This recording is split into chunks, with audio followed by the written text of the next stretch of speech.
Alright, what's up guys, here with Barnacles Diesel. We're going to be doing a driven diesel regulated return install kit on my personal 6-liter.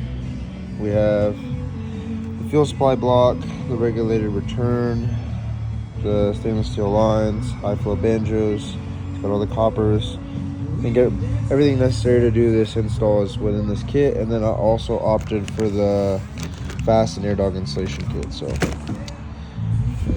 I believe we're going to start with getting the up pipes loosened up that we can access the 2 rear plugs on the back of the heads.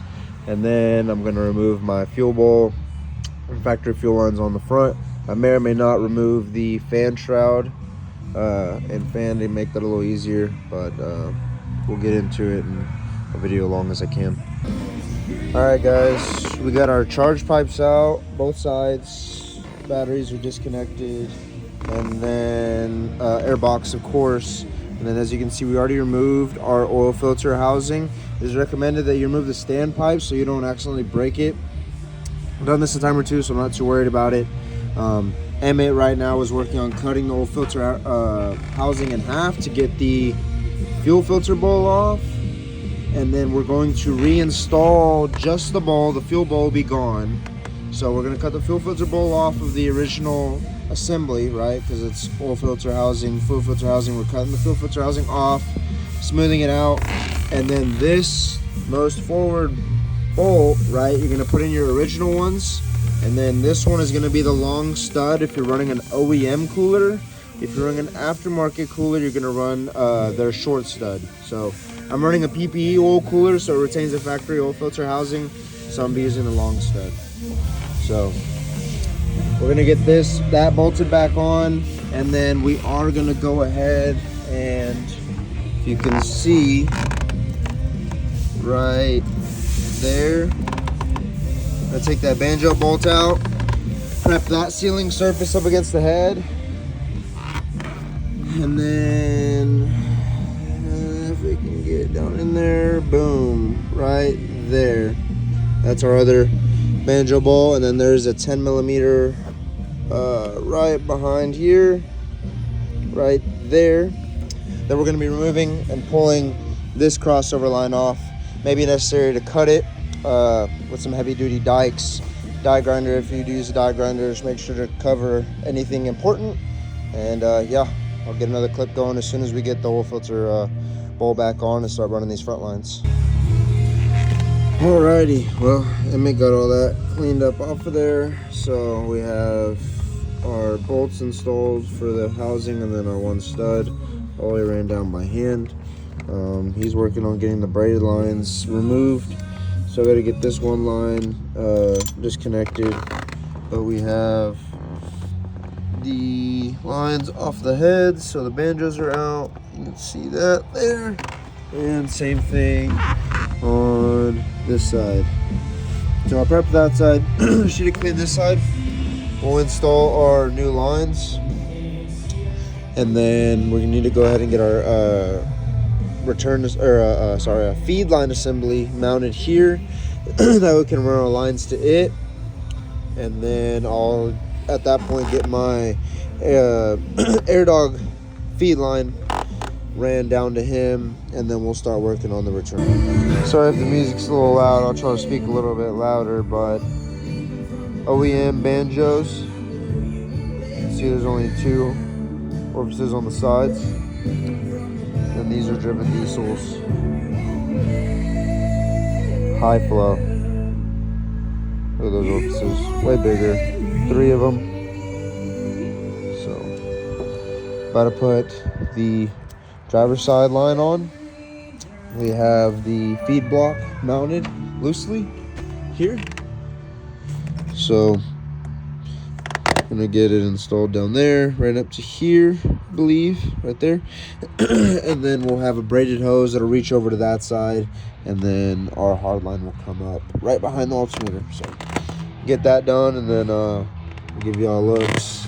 And then also forgot to mention this line over here, you're gonna have to cut it. Without, just make your life 1,000 times easier, cut it. If you have access to pliers like these, These work the best. And we don't have to get a grinder and start covering stuff up. You can just snip, snip. I did cut it in 2 places. Made it the easiest for me. And then I fished everything out through here. There's a 10 millimeter right there that holds the 2 feed and return lines up. Get that off. You can wiggle them through. Just bend them as you're working them up. I pulled them upwards and got them right out of there. All right, guys, this is where we're at. We got our new banjo fittings in. I don't know if it'll focus. Sweet driven diesel logo on there. 20 foot-pounds on those. This one runs up. I put a little bag over just to protect it, and then right in between this opening on the intake manifold, and then I also put, I don't know if you can see, a piece of rubber right there. I have an 03, so I believe my glow plug control module has a little bit different bracket. So it was close. It wasn't touching, but it was close. So I went ahead and put that on there. Plus, I have an S2R O-Dog intake manifold, so it makes things a little tight. So got that through, tightened that. There's a union there. Just make sure you hold back up on that one as you tighten the line. And then orientate this 45 like so. It'll guide it right between if you don't already have a plate there. I still haven't got mine. It'll run right next to the oil filter housing. It has this nice protective sheathing on here. Shout out, made in the USA. Love that. Right to the block here. These will be loose right here, so make sure you tighten those. Hold back up on this as you tighten that one. Same thing on that side. I held back up here initially to get it nice and snug, got it as tight as I could, and then held it here and gave it another another nice little torque. They don't have a torque spec for these, so just get them nice and tight. Just don't poke the absolute crap out of it. Same thing with this one. This is actually a crush style, has this in there, so just make sure it's lined up properly, get it tight. That's tight. Got the other banjo there tight. So now I'm gonna run my 90 down. I'm probably gonna attempt to sneak it through the factory where the factory one was, and if I don't have quite enough room, I may or may not pull this, but whenever I get to that point, I'll pick up the camera again to show you how I ran my feed. And then Emmett's working on getting the back plugs out right now, and we'll get those lines ran, and the bracket for the regulator will sit right here. So catch you on in a second. All right, just wanted to show y'all how I work this. Got this tight, got it oriented, ran this, ran between those two, and then I fed it behind the line and down. I am gonna put, I don't have it now, but braided loom on this, so I'm just leaving it raw for now. Future it'll get covered up, but you can see it runs down there to that big opening, and then it'll run similar to where it ran factory. And then as soon as I get this mounted up, I'll run it pretty similar. Probably end up following that and then tagging on and going a pretty similar route. All right, guys, so we got our regulator mounted. For my alternator, it's an 8 mil instead of the 10 mil that the instructions say. Got this oriented, got the stainless steel braided line ran to the back. It really does help to have 2 people, one guide it down and the other one get it started and get it all cinched up. Both sides, as you can see. Other side, got it all tightened up. It is a 5/8 and 11/16. Same thing, 11/16 here, and the 9/16 holding back up here, 11/16 to cinch up the 90 to the regulator. Same thing down here. Got this little hose built. You just put the barb through this brass fitting, push it all the way in, and then they give you a constant tension clamp to go ahead and slap on there. Got all this tight. Then got it pretty much ran up top right here. I'll probably attach it to this double zip tie that I have going there. And yeah, got the return side double zip tied all the way down. Was able to fit both of them where the factory ones ran. really nice. Got it zip tied to the stainless line, just so it doesn't get too close to the banjo. If you'll notice, it can get really close right there. So try to keep it away from that little edge, which I'm not too worried about. It's pretty secure. So, and then I have it attached there. So if you back feed some slack, it should get it away from that banjo fairly easily.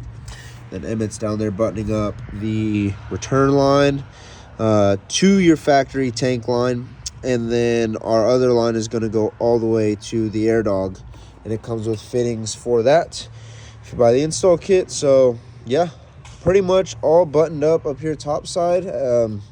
Everything pertaining to the installation of the regulator return. Got our gauge on there. As soon as he gets that all hooked up, I'm gonna get batteries reconnected so we can get some fuel pressure in this thing, verify for leaks before we go ahead and reattach our up pipes, charge pipes, and all that other good stuff. So I'll catch y'all on this. All right, well, we got everything buttoned up, pack pipes and whatnot back on, so got it all fired up. Here's everything pretty much. Lines ran under. Boom. It's a little bit of a tight fit here. Just note that this is kind of pushing down on this line. Cold air intake should fix that, or I mean, you can attempt to run it a different way, but it's not horrible. I'm not mad at it. Not putting anything under any sort of crazy stress, so no leaks. We're all good. And then on the bottom side, we can see what Emmett buttoned up down here. As soon as I can find a creeper.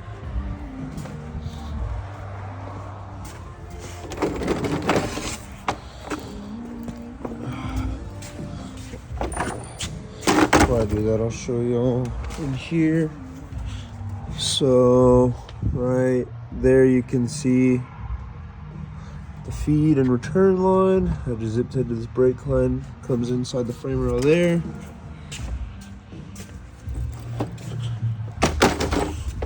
And then pulled our old quick connect fitting out of the airdog.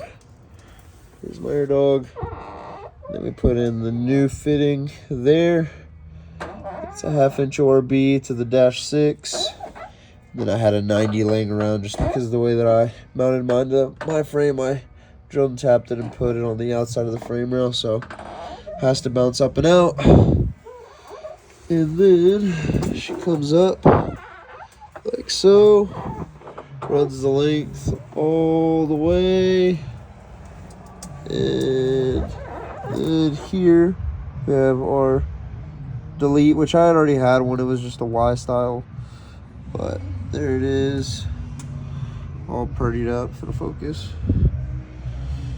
Emmett did a good job putting it all up. It's all double zip tied all the way through. Shouldn't have to worry about it rubbing on anything